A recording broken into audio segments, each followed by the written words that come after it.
5-day tour of Germany, Tibet's spiritual leader, the Dalai Lama, replied this way when asked how he thinks the crisis between Tibet and China will play out over the next few years. Their main ambition is to become superpower. In order to become superpower, you need moral authority in order to bring respect to the rest of the world. On arrival in Germany on Thursday, the Dalai Lama accused Beijing of suppression through its military crackdown on protesters in Tibet 2 months ago that left more than 200 people dead. But in the days since, his key message has been one of hope. Our proposal, middle approach, not seeking independence, but seeking genuine autonomy, many Tibetans inside Tibet fully agree that. So that's the mutually agreeable solution. Because the Chinese constitution provided these rights,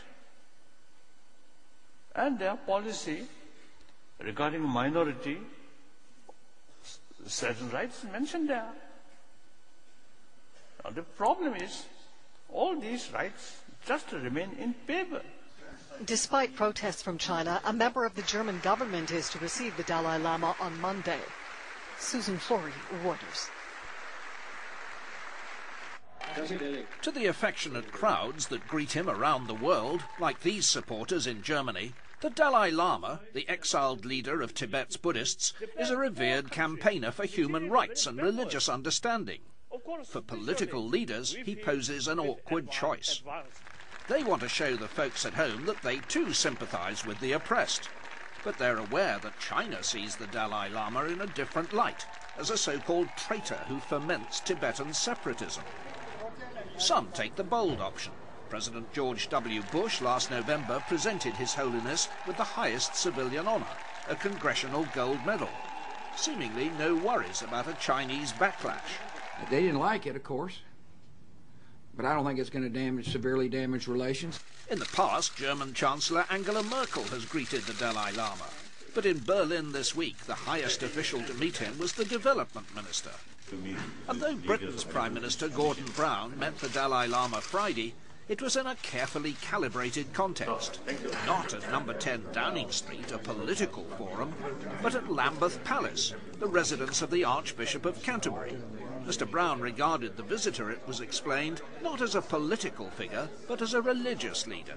British lawmakers saw a different explanation, recalling Mr. Brown's January visit to China and his eagerness to divert some of China's $200 billion sovereign wealth fund to Britain. I believe that tens of thousands of jobs in Britain for British workers can be created from the increased cooperation between our two countries. Free Tibet campaigners accuse Mr. Brown of being scared of offending the Chinese. She should be met in Downing Street, the setting for political discussions. The Chinese were trying to exclude the Dalai Lama on the world stage, but the Dalai Lama seemed to be breaking through that and meeting these world leaders. So Gordon Brown's decision to meet the Dalai Lama in a purely religious setting rather than a political setting breaks that momentum at a critical time.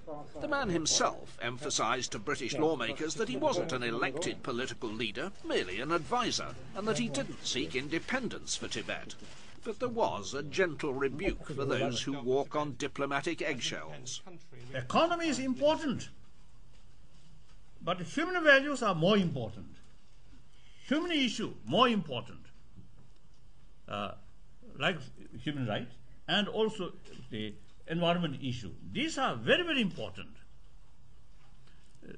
So while you are making close relation in business field, business interest, there is no point to neglect or forget about principles. And if he had been invited to Downing Street, would he have gone? No reason to refuse. Robin Oakley, CNN, London.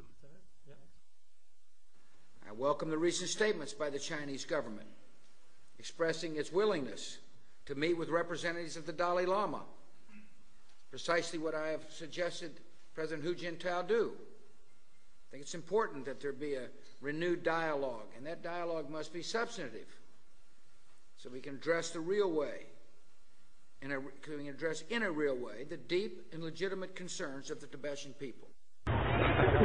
The Dalai Lama at Westminster to urge pressure for change in Tibet. He told MPs in a private meeting he is more optimistic about the next round of talks with China in June. But the Dalai Lama stressed he doesn't want independence for Tibet, but rather greater self-government. Very reason why we prefer remain within the people from China is Tibet materially backward, spiritually of course advanced. Perhaps more startling, the Dalai Lama strongly condemned scenes like these, when pro-Tibetan campaigners tried to grab China's Olympic torch on its way through London and a host of other world cities. He told supporters the torch should be allowed free passage through Tibet itself on its way to Beijing. I appeal to Tibetan people. I made clear, right from the beginning, we fully support Olympic game. Then Olympic torch is part of that. We must respect, we must protect that. Taken as a whole, the Dalai Lama's message sounds remarkably conciliatory, stressing his outright opposition to any disruption of the Olympic torch relay, his complete support for the Olympic Games in Beijing themselves, his conviction that Tibet should remain part of China, although with far greater self-rule. Set against that, the Dalai Lama has been repeating his accusations of human rights abuses in Tibet itself. James Robbins, BBC News at Westminster.